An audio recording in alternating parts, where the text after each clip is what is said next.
Hai semuanya, gimana kabar kalian? Semoga selalu dalam keadaan baik. Jadi welcome back teman-teman di Andi Grayson Channel, dan ini adalah segmen analisa pagi, segmen di mana kita akan mengulas untuk update news dan juga pergerakan dari market, khususnya market Bitcoin. Dan teman-teman, hari ini kita berada di tanggal 14 Maret 2024, di mana pergerakan dari market Bitcoin itu masih tetap strong. Bahkan kemarin sempat naik sampai 73 ribuan something. Lalu di perdagangan kemarin kita dapat beberapa news ya terkait dengan trade balance dari Inggris dan juga crude oil inventory dari Amerika Serikat. Dari pengaruhnya sih ke market kemarin dari USD indeks ya teman-teman, dolar indeks itu sedikit mengalami penurunan dan dimanfaatkan lebih lanjut oleh emas untuk mengalami rally.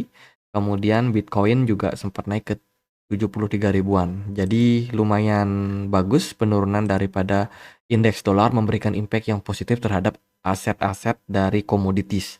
Teman-teman, hari ini kita akan dapat lanjutan rilis data inflasi dari Amerika Serikat, yaitu PPI, Encore PPI untuk Amerika Serikat, lalu ada initial jobless claim yang juga sangat penting, dan juga mungkin memberikan impact terhadap pergerakan dari market. Jadi hari Kamis ini siap-siap dengan volatilitas yang akan lebih tinggi. Event ini akan teman-teman temukan di jam 19.30 WIB, teman-teman. Jadi jam setengah 8 malam ya. Oke, itu beberapa data yang kita temukan di perdagangan kemarin. Sekarang kita lihat dari beberapa data terkait dengan inflow yang masuk dari banyak hedge fund ya teman-teman, yang kemarin sudah menawarkan produk ETF Bitcoin mereka. Grayscale sudah hampir 1 bulan lebih itu masih terus dalam posisi outflow teman-teman. Jumlah dana yang keluar dari Grayscale ini masih cukup besar ya. Tapi jumlah ini tidak seberapa kalau kita compare sama jumlahnya inflow yang terjadi pada IBIT dari BlackRock, kemudian Arkham Intelligence, ARK Invest teman-teman. ARK Invest itu juga mengalami inflow yang lumayan tinggi di perdagangan kemarin. Lalu FunEck juga mendapatkan inflow yang tinggi.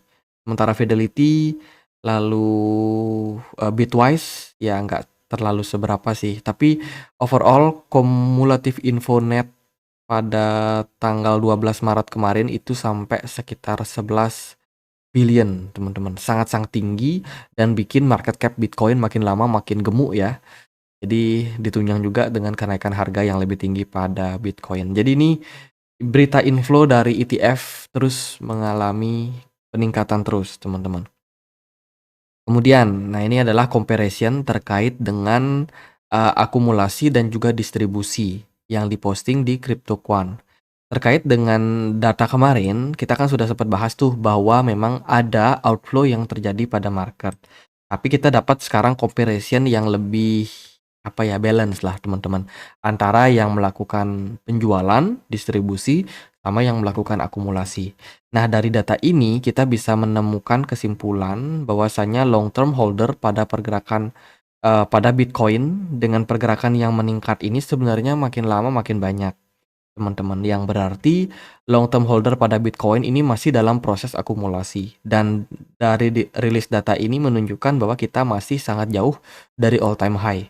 Ya, kita masih dalam fase early, teman-teman.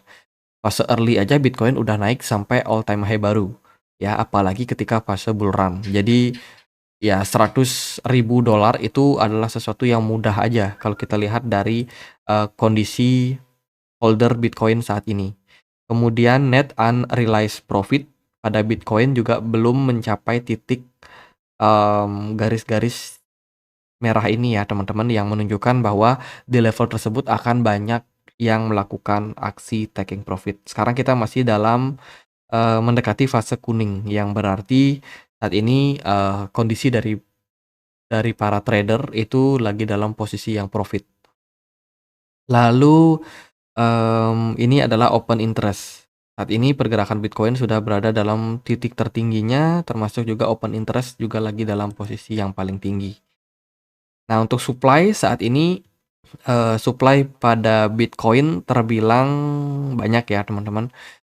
Supply and profitnya terbilang cukup banyak, dan dalam posisi-posisi seperti ini itu lazim banget terjadi ketika fase bullish pada Bitcoin. Di mana di fase-fase ini biasanya dari supply and profit itu bisa mengundang yang namanya para seller untuk masuk. Tapi dari data yang kita temukan ini menunjukkan bahwa sekarang posisi dari holder Bitcoin itu masih sangat-sangat banyak, khususnya dari long term holder, dan ini jumlahnya akan terus meningkat seiring dengan selesai halving pada Bitcoin, teman-teman. Jadi ini adalah sebuah analisa bullish ya untuk Bitcoin. Kemudian arus modal masuk harian yang disimpan di jaringan Bitcoin baru aja mencapai level 2 miliar US dollar per hari. Itu adalah level yang dicapai dalam fase bullish terakhir. Jadi sama seperti fase bull run di tahun 2021 kemarin. Wah, kita belum belum masuk ke fase bull run, belum selesai halving aja, pergerakan Bitcoin sudah mencapai net inflow yang paling tinggi, teman-teman. Apalagi setelah bull run. Jadi ini berita bagus juga buat Bitcoin. BlackRock, ya ini berita memang udah beberapa hari terakhir ya, BlackRock sudah mencapai 200.000 Bitcoin, teman-teman. Sudah lebih bahkan ya, yang memang terus terjadi inflow yang luar biasa pada BlackRock disebabkan banyak investor yang mulai membeli ya dan terus membeli produk ETF Bitcoin dari BlackRock. BlackRock ini sangat dipercaya, teman-teman. Kemarin juga kita menyelesaikan fase upgrade dari Ethereum ya. Ethereum sudah resmi di-upgrade dan era baru pada Ethereum akan dimulai di mana peningkatan upgrade yang terjadi pada Bitcoin itu lebih banyak menguntungkan layer kedua dari Bitcoin. Fee transaksinya lebih murah, kecepatannya lebih baik, kemudian sistem keamanannya juga ditingkatkan. Jadi bakalan sangat-sangat masif nih untuk peningkatan yang terjadi pada layer kedua di project-project dari Ethereum. Ya, Ethereum dan kan upgrade itu menguntungkan project kayak Matic, kemudian OP, Optimism, Arbitrum, Coinbase juga, dan juga layer-layer kedua yang lain. Tapi kemarin ada beritanya satu layer 2 ya dari Ethereum yang mengalami masalah, teman-teman. Jadi Blast mainnet telah berhenti memproduksi blok setelah terkait dengan peningkatan Denkan Ethereum. Ya, ada error kemarin sekitar 30 sampai 60 menit butuh diperbaiki. Tapi itu mungkin proses yang cukup wajar juga, teman. Kemarin juga Michael Saylor dikabarkan beli Bitcoin lagi ya, ada sekitar 500 juta US dollar yang digelontorkan teman-teman oleh Michael Saylor untuk membeli Bitcoin dan sekarang peningkatan jumlah Bitcoin yang dimiliki oleh Michael Saylor juga makin besar ya teman-teman. Kemarin dia beli di harga kisaran 73 ribuan, beli di pucuk. Tapi sebenarnya ini belum pucuk sih, masih bakalan rally juga teman-teman kalau inflow-nya terus mengalami kenaikan. Jadi Michael Saylor aja berani beli di harga level segitu ya. Teman-teman terus melakukan DCA dan konsisten DCA. Berita bagus datang dari El Salvador, dikabarkan dia menurunkan mereka punya pajak ya dari sebelumnya 30% ya itu menjadi 0%. Wow, ini sangat-sangat bagus teman-teman dan tentunya akan menunjang adopsi yang lebih besar lagi ya untuk dunia kripto, teman-teman. Jadi ada pajak remitten, invest and remittance ya yang bakalan diturunkan, teman-teman. Presiden Nayib Bukele menyampaikan berita tersebut di platform sosial media X di tanggal 12. Wow, kapan nih Indonesia bisa bebas pajak? Kemudian datang juga dari Thailand. Thailand juga sama kurang lebih teman-teman, bagus sekali token. Ya ini berita terkait dengan pemangkasan pajak juga ya yang dilakukan oleh Thailand. Dikabarkan untuk mendukung industri kripto di sana, teman-teman. Pemerintah Thailand juga melakukan pemotongan pajak, teman-teman. Kabinet menyetujui langkah perpajakan mempromosikan penggalangan dana untuk token digital untuk investasi guna meningkatkan daya saing Thailand dalam pusat penggalangan dana oleh kantor Komisi Sekuritas dan Bursa. Jadi juga sama kurang lebih beritanya teman-teman terkait dengan penurunan pajak ya untuk meningkatkan adopsi.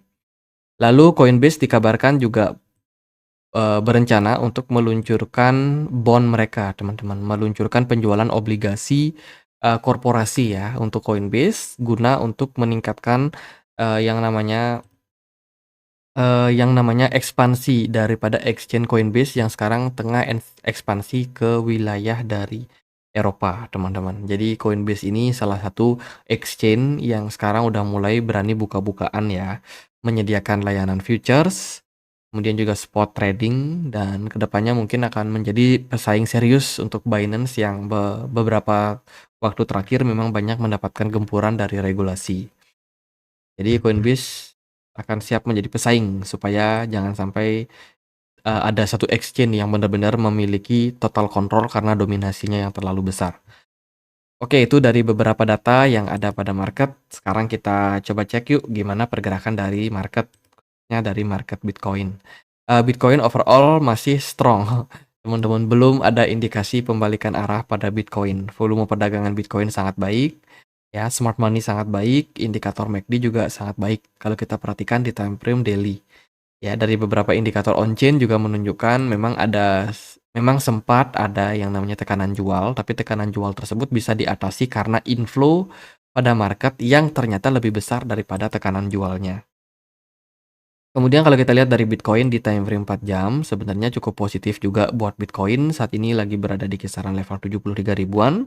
Ya, BTC dominance di perdagangan kemarin masih mendominasi, yang berarti adalah ya fokus dari market itu lebih kepada Bitcoin ya, bukan altcoin. Apalagi Denken upgrade sudah berakhir, Ethereum ini udah mulai ada tanda-tanda apa ya, kehabisan gas, teman-teman.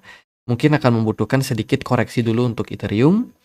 Ya, dari smart money juga ada sedikit pengurangan, tapi kita nggak tahu pasti koreksi yang terjadi pada Ethereum sampai ke level berapa. Ethereum masih struggle di kisaran level 4 ribuan. Kemudian kemarin ada BNB nge-pump, teman-teman, naik mendekati level $600. Lalu ada Solana juga kemarin naik sekitar 8% ya. Polygon, Matic kemarin juga ada sedikit kenaikan pasca diberitakannya Denkan upgrade sukses untuk Ethereum, peningkatan layer kedua. Kemarin juga ada sempat naik INJ ya, Injective sempat naik ke $50. Kemudian Manta kemarin naik ke $4, tapi sekarang udah sedikit koreksi. Lalu ada Zilliqa juga ngepam lumayan bagus, teman-teman.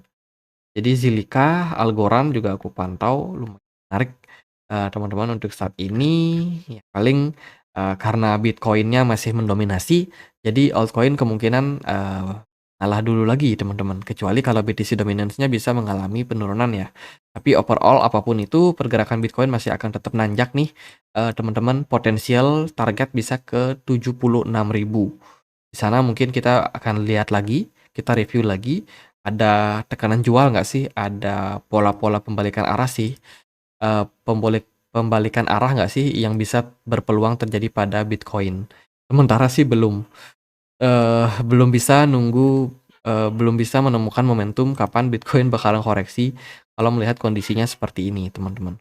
Tapi apapun itu, Bitcoin sudah berada dalam all time high baru. Tentunya target-target yang lebih tinggi pada pergerakan Bitcoin akan sangat-sangat dinanti, teman-teman.